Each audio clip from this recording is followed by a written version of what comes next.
আসসালামু আলাইকুম ওয়া রাহমাতুল্লাহ। আমি চিকিৎসক শাহজাহান সোহেল। আজকের আলোচ্য বিষয় নাকের রোগ সম্পর্কে। আসলে নাকের রোগ বলতে আমরা যে রোগগুলো হয়, যেমন নাকের ডিএনএস হয়, না হাড় বাঁকা হয়, নাকের প্রথমে শুরুতে এখানে মাংস বৃদ্ধি হয়, যেটা ইনফিরিয়র টার্বিনেট হাইপারট্রফি বলা হয়। এটাকে আমাদের দেশে সাধারণ মানুষ পলিপ বলে। আসলে পলিপ না, পলিপ উপর থেকে হয়, যে উপরের যে সাইনাস থাকে, এখানকার গাছ থেকে আসে সাদার মতো, এটাকে আসলে পলিপ বলা হয়। আসলে পলিপ খুব কম পাওয়া যায়, শতকরা একটা দুটা রুগী পলিপ পাওয়া যায়। আর বেশিরভাগ রুগী ইনফেরিয়র টার্বিনেট হাইপারট্রফি, যেটা মাংস বৃদ্ধি, আসলে নাকের কাছেই হাফ ইঞ্চি ভিতরে মাংস বৃদ্ধি হয়ে যায়, নাক বন্ধ হয়ে যায়। আর এক পাশে যখন মাংস বৃদ্ধি হয় তখন মাঝখানে হাড়টা বাঁকে আর এক পাশে যায়। আসলে একটা সমস্যা আরেকটা সমস্যা তৈরি করে। আবার কি হয়, নাক দিয়ে সবসময় বারবার হাসি পড়ে, ঝরঝর করে পানি আসে, যে হাসি পড়ে পানি আসে, এটা একটা অ্যালার্জিক প্রবলেম।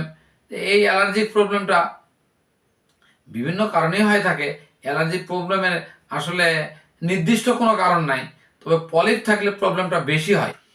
এই যে মাংসবৃদ্ধি ইনফেরিয়র টার্বিনেট হাইপারট্রফি, এটা কি করে, যে অনেকে অ্যাসিড লাগায় দেয়, অনেকে পুড়ে দেয়। আসলে এত কষ্ট করার প্রয়োজন নাই। এটা আমরা বাংলাদেশে প্রথম আমরাই করছি, যে কোনো অপারেশন লাগবে না, কোনো কাটাফানা লাগবে না। 7 থেকে 15 দিনের মধ্যে, যদি বয়স 18 বছরের ভিতরে হয় তাহলে 7 দিন, আর যদি 18 বছরের ঊর্ধ্বে হয়, 25-30 বছর বা এর ঊর্ধ্বে হয়, তাহলে 15 দিন লাগতে পারে।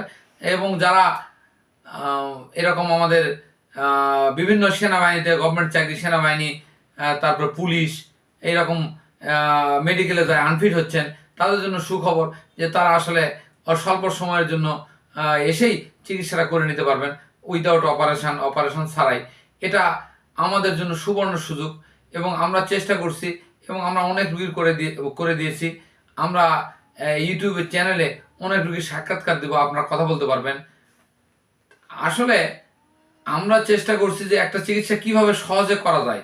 একটা মানুষের পায়ে যদি কাঁটা ফোটে, তখন আমরা কি করি, যে মা আগেকার দিনে কি করতো, যে মায়েরা কি করতো, সূচ দিয়ে, এই কাপড় সেলাই করা সুই দিয়ে আস্তে একটু চামড়া ওখান থেকে সরায় এই সূচ দিয়ে কাঁটা বের করতো। আর ডাক্তারের কাছে গেলে কি করে, যে ব্লেড দিয়ে কেটে কাঁটাটা বের করে। তা আসলে যদি সূচ দিয়ে আমরা কাঁটা বের করতে পারি, তাহলে ডাক্তারের কাছে গিয়ে কিন্তু কাটার কোনো প্রয়োজন নাই। আর নাকের অপারেশন অনেক কঠিন অপারেশন, অনেক কষ্টের অপারেশন। যদি বলা হয় পরের দিন যখন গজটা বের করা হয়, ওইটার যে কষ্ট, এইটুকু কষ্ট মনে করলেই যে একটা অপারেশনের কত কষ্ট, এটা বোঝা যায়। তাই আমরা নেজাল কনজেশন, আসলে নেজাল কনজেশন এটা ওষুধের মাধ্যমে ভালো করা যায়। এরকম পলিপ, যেটা পলিপ খুবই কম দেওয়া যায়, পলিপেরও অনেক ওষুধ বের হয়েছে, যেটা পলিপও ভালো করা যায়। তা আমরা চেষ্টা করবো, নাকের রোগ যেমন রক্ত বের হয়, এটা কনজেশন থেকে হয়।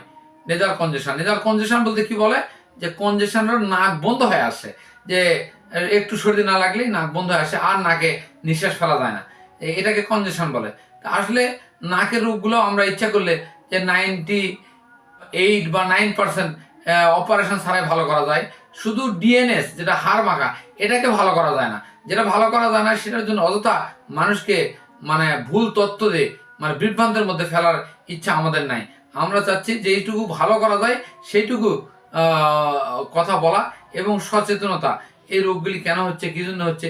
এই রোগী অ্যালার্জিক রোগ, এবং কিছুটা এই রোগের সাথে বর্তমানে লাইফস্টাইল ডিজিজ জড়িত হয়ে গেছে, আমাদের খাদ্য অভ্যাস পরিবর্তন হয়ে গেছে, ভুল জীবন আচার। এই জন্য আজকের কথা আমি এখানেই শেষ করছি। আবার কোনো একটা ভিডিওতে আপনাদের সঙ্গে দেখা হবে।